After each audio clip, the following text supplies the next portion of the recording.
Raisa madam চাচ্ছে mine sir এবং অপূর্ব এবং নন্দিনী তিনজনের ভিতরে একটা সমস্যা বাজে কোম্পানিটাকে ধ্বংস করার পায়তারা করছে। হ্যালো বন্ধুরা, কি অবস্থা আপনাদের মাঝে? আগামী পর্বের অগ্রিম আপডেট নিয়ে হাজির হয়ে গেলাম বাংলা টিভিতে। আপনাদের পছন্দের নাটক ভালোবাসার আলো আঁধার আজকের পর্ব 178তম। তাই এই পর্বটা কেউ মিস করবেন না, আর চ্যানেলটা সাবস্ক্রাইব এবং লাইক শেয়ার করে দেবেন, তাহলে দেখতে থাকুন সম্পূর্ণ ভিডিও।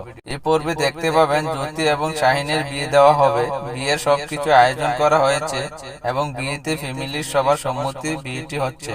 আর শাহিন জ্যোতিকে বলবে, এই হচ্ছে আমাদের পরিবার, তুমি কি পারবে না সবাইকে আগলে রাখতে?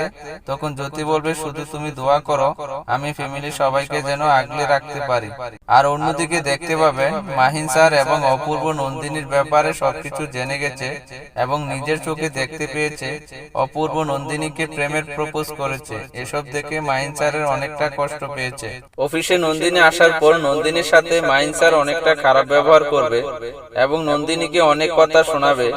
শেষ পর্যন্ত অপূর্বর সাথে প্রেম করতে হয়েছে।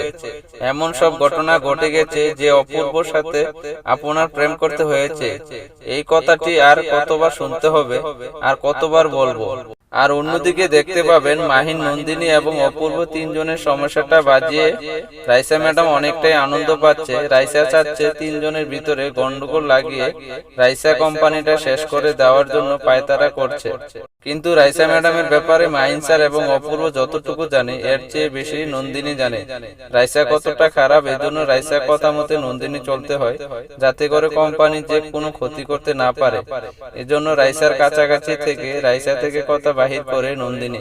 এছাড়াও থাকবে আরো অনেক সুন্দর সুন্দর কাহিনী। সবাইকে আগামী পর্বের ভালোবাসার আলো আঁধার নাটক দেখার আমন্ত্রণ রইল।